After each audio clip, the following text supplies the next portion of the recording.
Hey everybody, welcome back to Shoe and Show. Thanks for joining us for this week's episode. One of the hottest topics the footwear industry faces today is not just tariffs. There's a lot of other things that are also happening we have to keep our eyes on. So we can't just have blinders on, tariff blinders or tariff tunnel vision in some ways, if you want to say that. But there's another big T out there, and that is traceability. And that is an issue that has obviously been a topic of conversation for many, many years. People who have worked on traceability in the past did it for operational excellence. Today, we have a lot of legal regulations stacking on top of that. And so to kind of help understand how to be excellent in the traceability space, as well as the regulatory environment and the shifts that are changing, I'm happy to have one of our partners, TrusTrace, come on today. So I've got Shameek Ghosh, who is a CEO and a co-founder of TrusTrace. Shameek, I don't think you've been on the show before, so welcome. Thank you, Andy. Good to be here. Yeah, great. So you guys, I want to know a little bit about TrusTrace in case people don't know, but when did you guys start TrusTrace? Like, obviously, we have all these new rules and regulations, but you guys, I think, started this well before kind of this regulatory onslaught. That's right. Yeah. So we are 4 co-founders, and all of us come from India, but 2 of the founders are based in Sweden, and the other 2 founders are based in India. And we used to work together for a large IT services company there. And around 2017, we felt that I think the industry needs a digital platform to get full understanding of the supply chain, because we were seeing that though many claims are being made by the Western companies, Western fashion and the footwear companies, but when it goes to the supply chain or the supplier side or the manufacturing side of it, many of these claims were not getting reflected in the day-to-day operations, right? So we could see that when in Sweden there's so many sustainable brands, and their core philosophy is that, hey, we do not want to do any harm to the environment or to the society part of it, but because of the long chain and very distant relationship that they have with the manufacturers, specifically in India, we could see that there's a lot of water pollution, air pollution, detrimental effects to the society, forced labor, these kind of things which keep on emerging off and on kind of thing. So we felt that we could actually solve this problem by bringing our competencies in digital first approaches. With that concept, it was a hobby project we started in 2017 with 4 of us there. We were well supported by the lot of Scandinavian brands to help us to know how do they typically do it in process wise in terms of operations setup that they were doing there. And with this, we started building the platform, working with them and along with the suppliers in Asia. So Vietnam, India, China, and all the various key locations where they have the supply chain. That is how we started in 2017. Yes, you're right. During that time, the goal was not so much of regulation and compliance was not such a big thing there. It was predominantly driven through the CSO offices of most of these companies. And typically in these initiatives, because they were Scandinavian brands, much more sustainability first people. So the CEOs and many times the founders were also involved in it. So I'm talking about companies such as Houdini, Philippa K, Fjällräven, which is a lot more North Star of the sustainability change that they were bringing. And then obviously the larger companies started joining this change with companies such as Adidas and many more footwear and outdoor companies there. Great. So let's talk a little bit about how the platform operates and how it works, right? Let's say I'm a company who, in typical parlance, we have is like 4 tiers, right? We start with tier 1, tier 2, tier 3, tier 4. Tier 4, typically the farmers or the miners for the materials, the raw materials that we have. How do I engage with TrusTrace to help map out what those tiers are and where those suppliers are? Because I think that's the challenge is we know typically tier 1, right? We know we're getting the final product from. Yeah. We don't always know even below that. So you look at like 3 tiers of darkness or, blind spots that we have. How do you guys help solve and help us find who those suppliers are? Yeah. So I think we have got like 4 foundational modules, and I think these typically reflect the journey of a brand also to how to do this, how to go about it. The first is what you call supply chain mapping, which is predominantly a discovery process. You typically are trying to use the platform to say that, okay, I know my tier one, asking the tier one, can you expose me and put in the names of the various tier 2 suppliers, like who is providing you the fabric, who is providing you the sole, who is providing you the maybe different components for your shoes, into that. So tier 2 they expose, and typically in the process you also start at least with the nominated tier 2 suppliers. You say that, can you also share with us the tier 3, and yeah, in some cases the tier 4 suppliers also there. You have to understand this takes some amount of time and effort and discipline there, right? Also, you have to incentivize and work with the brand. So typically this process works together with a strategic process that a procurement or a production team will be typically running, and we become the digital twin aspect of that initiative there. So that is the first foundational module, which is supply chain mapping there, where you have built relationships that you have within your the tier 1, tier 2, tier 3, tier 4 suppliers there, kind of thing. It already becomes a very complex web there. The second part is, now you want to understand deep information about the what is happening in a particular facility. This is what I call supplier relationship management, much more granular information about what are the different environmental, social, ethical, material based data. So we collect different audits, different assessment certificates, and we bring all of them together in one place. So you have a single version of truth, not multiple different claims being made, and proper paper trail is maintained in the platform there. This is called the SRM side of it. Then the third approach is what you call, you start with a product backward traceability, right? Because you are just starting the journey, where in this process, what you say, you ask the tier 1, before you ship a product, can you please ensure you collect all the evidences, upload in the TrusTrace platform using artificial intelligence and AI technologies and OCR technologies. We are able to say, okay, in this claims that you are making, there are red flags in the following places, there are information gaps in the following places, can you please fill in the information? So it is some amount of to and fro information that happens with the tier 1 supplier, who on behalf of the full supply chain uploads all the evidences there, right? And this is predominantly to ensure that when you ship a product, you're complying to various requirements that is needed from the sustainability or the trade angle there.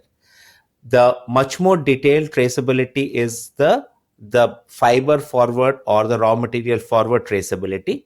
And there what we happen is, we onboard up till tier 4, and the tier 4 then uploads any information that they have about inbound material flow, work in progress, wastage, plus the outbound. So the complete chain of custody gets built by in that whole process there.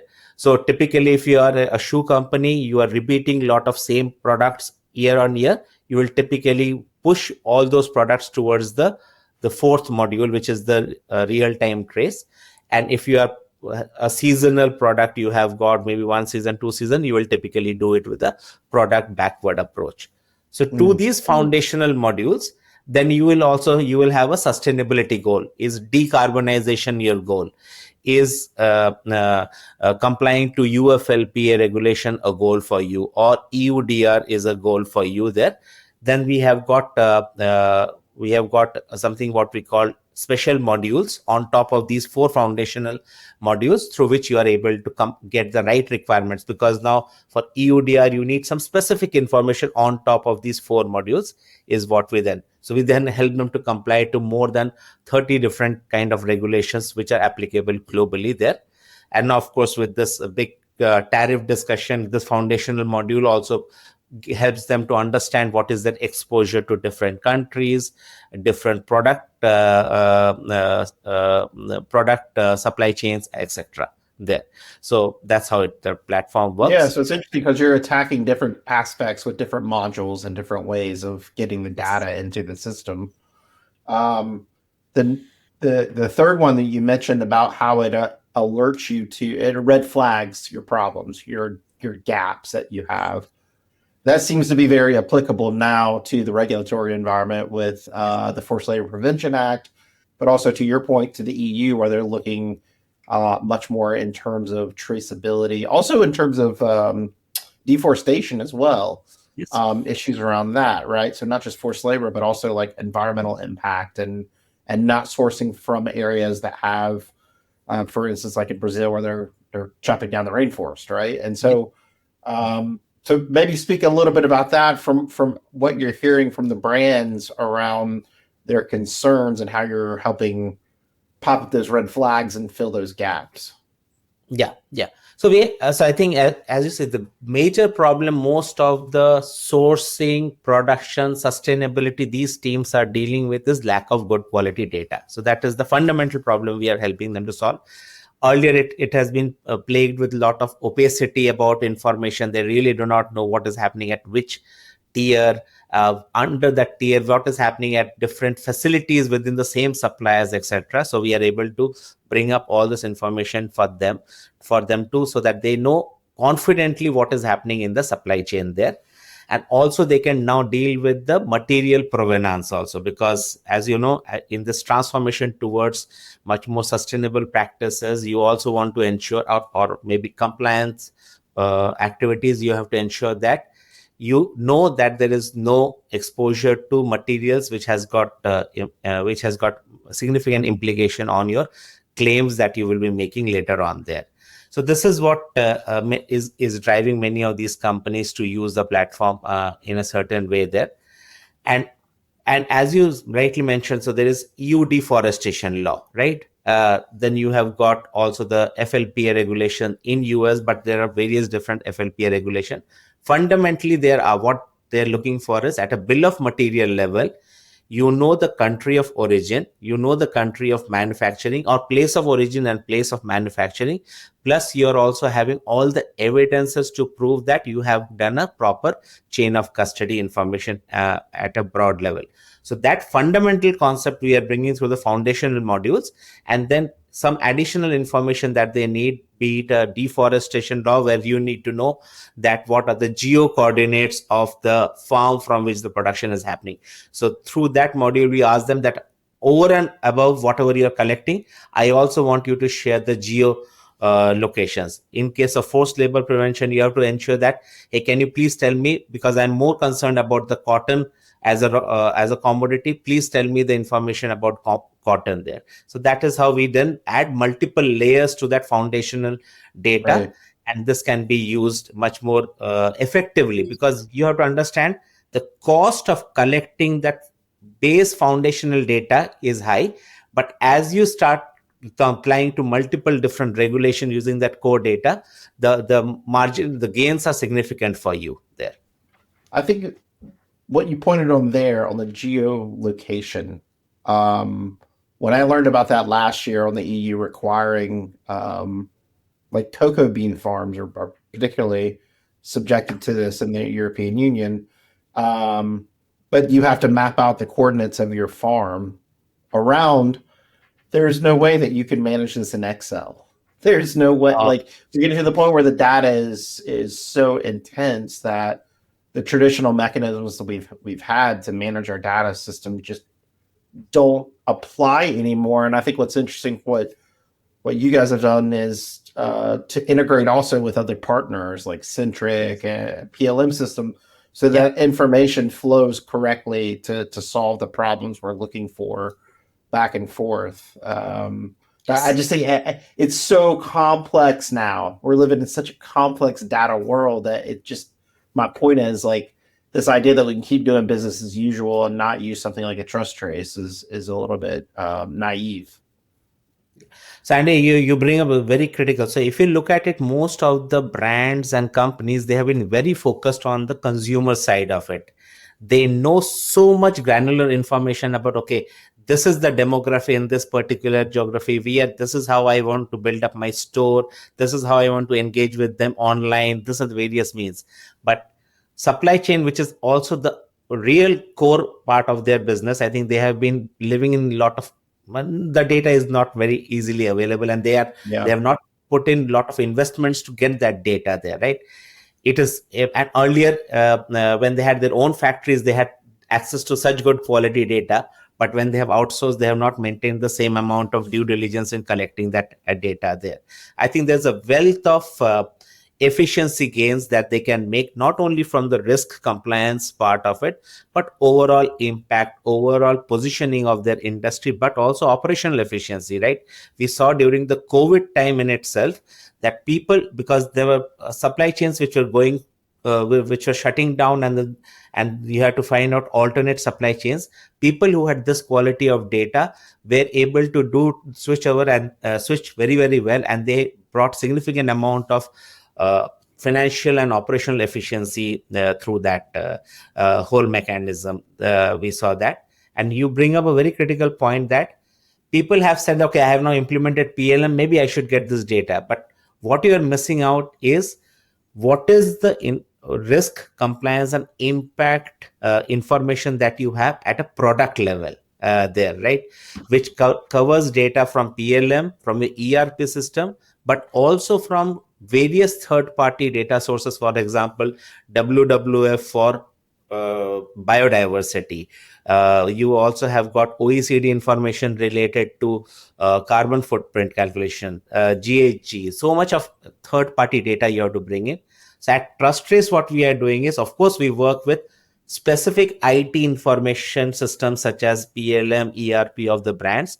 We also bring industry data sources related to or environmental, social, ethical aspects of it. And then we are also integrating with various different standard bodies like audits, assessments, and all, so that all that information comes in one place. So you, at any point in time, a sustainability analyst or a production controller or a business controller can just go in and say that, hey, I want to know what are the various, at a product level, what are the various certification audits plus the different exposures I have there. And now, as you look at it, in the current climate where trade and tariffs have become such a critical information, you can easily use this information now to say that, okay, now I really want to know what my deep tier information is and how should I navigate towards a particular market. Maybe in European Union, I should source this particular product from this geography rather than from the other geography to be much more efficient and all that. So because now all this information is percolating and coming to your product costing, right? So it is no more a game of sustainability or risk and compliance, but basic economics of your business also there. Yeah, because I think so many people see this as a cost instead of a return on investment for their operations. And at this point, we've got to find every way to look at cost issues, alternatives, everything in this tariff environment that we have. As we kind of wrap up this conversation, what makes a brand, one brand, more successful than another brand? And I tee that up because I know you've written some articles about how important it is for leadership to be involved in traceability and decision making. So is that the critical juncture to where one brand will succeed in this space and get that huge ROI we just talked about, like operational excellence versus another? Yes. Yeah, I think it is nowhere different from running any other transformation program there. I think the first part is the strategic commitment that the board as well as the CEO makes to this, right? Because this until unless it comes from the top, it is very, very difficult for people to bring in a significant amount of change, because you're talking about engaging with your suppliers and telling them that I am doing this, because you're now asking the suppliers to give maybe 10 times or 100 times more data compared to what they're used to. So you need to have ensure that the CEO goes and tells that why you are doing it, because if you don't say the why part of it, most of the suppliers will not get it. It also means, for example, when we run these kind of programs, we typically see that the brand would have made a significant commitment that, like for Adidas, made that by 2025, 90% of my products should become sustainable, right? So then that is coming from a CEO's strategy there, and then it gets reflected in the organization. So strategic commitment, I would say, is the first one. Second one is putting the right talent to do this, because it is a transformation program. You have to understand that you do not know what you don't know also there. Right. So typically you have to put the right people, and they can come from various backgrounds. They can come from compliance background, they can come from production background, they can come from supplier relationship background. So you have to really form a very good core team to deliver on this promise there. And the third one is the preparedness. So that is where we have these playbooks that we have launched. We have authored, working with the best people in this business who have done it. Because what we have now over the last 10 years is that we have delivered more than 25 global scale traceability programs. So there's a wealth of knowledge that we have accumulated, but more importantly, we have been in this journey of discovering what the problems are and how did we practically solve with these brands. So we have brought all that data into this playbooks, which by which they can really they don't need to go through the complete learning curve. We shorten the learning curve using this. So yeah, strategic commitment, getting the right talent and giving them the right tools for that, and finally the preparedness to roll it out is super important, I would say there. And it is no way different from any other change management or a transformation program that you will have. You missed one, the fourth one, finding the right partner, TrusTrace. So if they go to TrusTrace, Google TrusTrace, you can learn more about them. I would say TrusTrace, preparedness means also that you choose the right partner, data partner. that's right. Also. Choose the right partner. I know that TrustTrace is sponsoring several FDRA events this year. We appreciate the support and the knowledge that you guys will bring to those events to help engage folks and see things that are happening. Because I think the traceability journey will continue to evolve. It'll get tougher as we keep going along this kind of path. But we don't have to be afraid of that. Like if we lean into it and realize like it is an opportunity to identify in our supply chain the best partners, find maybe better partners than we have now, more local, more sustainable, et cetera. And so we could end up adding more value to our product while reducing costs in our supply chain. So there's a lot of opportunity in this space. So I appreciate you coming on today and sharing a little bit about what you guys are doing, and hopefully people who haven't, really fully jumped into the journey, there's not really an option now. We have to do this. Even with California transparency laws that are coming into place, just to say where these things are. There's no measure saying you have to hit these targets, but they're just saying we want more understanding that you know who your suppliers are that you're getting your product from. And so I think that will keep coming, correct? Yeah. I think we have to embrace the change, and I think it's a change for good. Of course, it hurts in the short run, but I think it will significantly make us much stronger as an industry to see that, okay, we have the right quality of data to navigate to these different business challenges and the larger challenges that we are facing there. And the good news is that I think now that we have done this at 25 times with larger brands, we have got the learning cycle and also the rollout cycle is reducing significantly. A program in 2019, which would take 1 year, now we are able to roll it out in a matter of 4 weeks there. So I think that is what we have been able to see. We are onboarding. When we did our first onboarding of suppliers, we onboarded 150 suppliers and it took us 4 months to onboard them. In the last case, we actually onboarded 1,500 suppliers in a matter of 3 weeks there. Wow. So, and I think also we see that there's the eagerness from both the sides, from the supplier side as well as from the larger ecosystem, that, hey, we want to participate in it, right? Because earlier people used to think that, why are you asking for this data? Now people, they see that suppliers who share this data have a competitive advantage when they are going and seeking business from these brands. So I think there's a significant mindset change that has happened at the supplier communities also.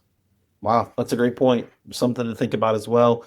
Folks, again, Shameek, thank you for coming on today. Talk to us a little bit. TrusTrace, again, they'll be at FPRA events. You can go learn more about TrusTrace online, see some of the articles that they've written and some of the playbooks they've launched out there. But it is interesting to wrap it up that in the past, people get so nervy about platforms, about how long it takes to implement, but you're saying basically in a month you can start to see real results on the TrusTrace platform. And I think that's pretty remarkable to have something that can evolve that quickly. So kudos to you guys for that.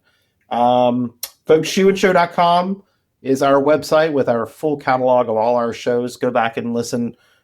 Even things, I always say this, if you're a loyal listener, I always say this, but even going back 4 or 5 years into the catalog, you can still learn really important things. We try to keep our conversations evergreen as possible, but in today's world, traceability, I think, is just as paramount as the kind of tariff fight that we're immersing ourselves in now because, again, of the ballooning regulations that they have. And so keep close to FDRA. We'll keep updating you on developments as they occur in the regulatory space. But again, to Shameek's point, choose the right partners. It matters to your operations. So Shameek, again, thanks for coming on today. I really appreciate it. Really a pleasure. Thanks a lot, Andy. All right. Until next time, Shoe-In is out. Shoe-In has been brought to you by the FDRA, the Footwear Industries Association focused on retail, trade, politics, and fashion, helping create and enhance conversations on all things footwear. For information about FDRA, visit fdra.org.